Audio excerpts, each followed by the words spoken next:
Alright, flex ko lang po itong bago ko pong gadget mga ka-idol. Ito pong yung 220 volt portable source of electric po, electric generator or portable generator po. So, gitry namin po, lumabas po kami ni Mrs. Ni Wifey. Habang nandun po siya sa supermarket po, hinihintay ko po siya. Pinag-isipan ko po, excuse me po, na pag-isipan ko po na dalhin ko po tong portable habang hinihintay ko siya. Right, gagamitin ko po dito sa loob ng minivan ko. Ayan, nagdala ako ng speaker. Tapos dito ako sa labas ng supermarket. Ayan.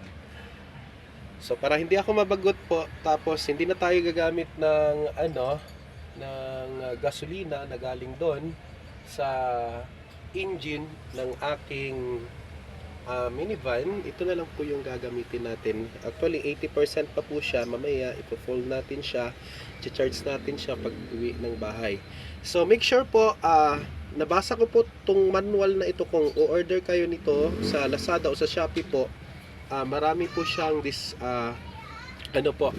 mga sinasabi doon sa manual. Alright, may warranty po siya. Ayan, warranty and after sale service. Ayan, may mga description, may warranty card din. Then ito, portable power station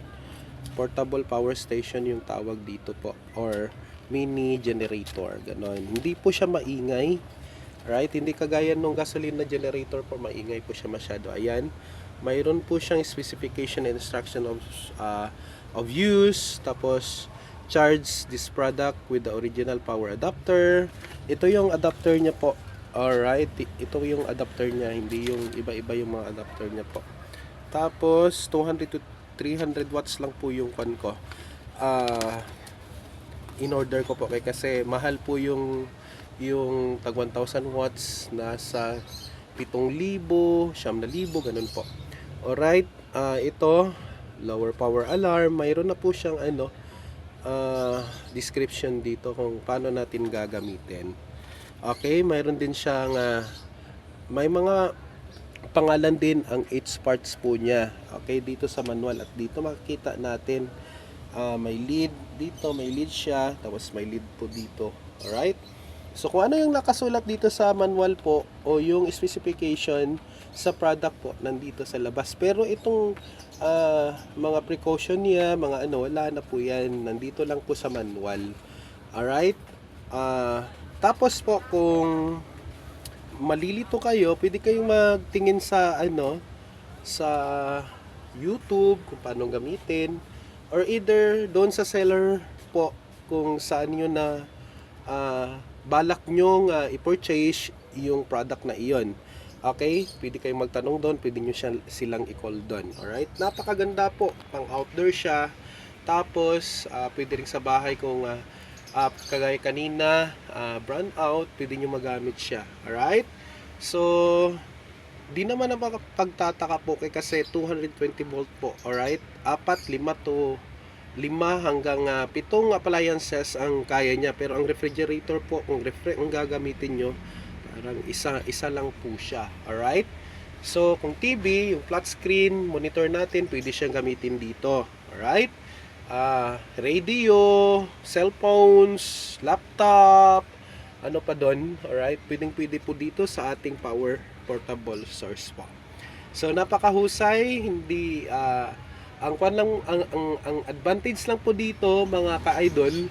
Alright, yung consumption lang po ng gas na gagamitin natin dito sa loob ng sasakyan ay ma-minimize na po siya, or makakatipid na po tayo. Okay?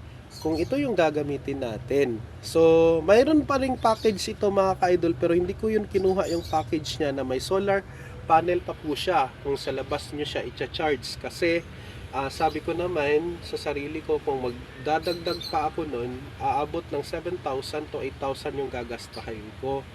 Ito lang muna, tapos sa susunod order ako nun, makunti lang yun pa i-add to cart ko na siya. So mga siguro maglalas ng 50% sa susunod na buwan, ganun man talaga kung na-add to cart mo na siya, kung gusto mo na siyang bilhin. So lahat ng mga gamit ko po, halos lahat ng mga gamit ko po ay sa Lazada at saka sa Shopee ko kinukuha po, kasi kung dito tayo sa labas po, dito sa Kidapawan, sa mga supermarket, sa mga hardware, wala ka masyado makikita nito. Kagaya ng welding machine ko, doon ko kinuha sa online po. Mura lang siya, pero dito sa labas po, tag 5,000, 7,000 yung mga portable na welding machine. Matagal na po yung isang welding machine ko, tapos may dumating pa na isa nung nakaraang buwan, yung isang welding machine ko, masira yung isang welding machine ko, mayroon din akong backup. Ganun din ang nangyari sa kan ko po sa mga kagamitan ko pa na iba. Alright? So, ayan.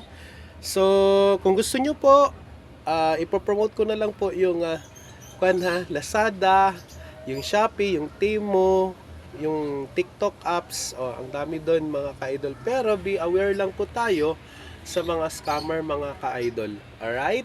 So hanggang dito na lang. Makikinig muna ako ng music habang wala pa si wifey mga ka-idol. Ito po yung minivan ko mga ka-idol. Hindi pa ito tapos. Alright? Ayan. Hindi pa po siya namo-modify po mga ka-idol. Ayan. Dito lang po ako sa labas. Alright? Together with her. Ayan. Every hapon po kami lumalabas. Nagapamalingki sa tindahan niya po. Alright, kaya doon din kami nagkuha ng konsumo namin pang araw-araw. Yung sweldo ko po, bali yung sweldo ko po ay pangbayad ng kuryente, pangbili ng pang mga gastusin po. Alright, sa totoo lang po, ang sweldo ko po, swak lang na swak. Kung wala tayong business, kagaya ng sari-sari store, wala tayong wala talaga. Kulang na kulang sa budget. Alright? Kasi yung wants minsan mga ka-idol yung wants at saka yung need talaga, yung mga basic need natin, parang napapawan na po ng wants natin. Ayan. Sige lang mga ka-idol. Sige. Patuloy lang po kayo. Please subscribe my channel mga ka-idol ha. Alright? Mukbang White Ski TV sa YouTube channel, Erwin Ski YouTube channel din, at marami pa akong platform doon mga ka-idol sa YouTube. Sa FB naman, Erwin Agtarap, tapos yung White Ski, at saka yung Erwin na may katagang Biblia po. Alright? Hanggang sa muli, don't forget to subscribe my channel and click the notification bell and share it. Bye-bye!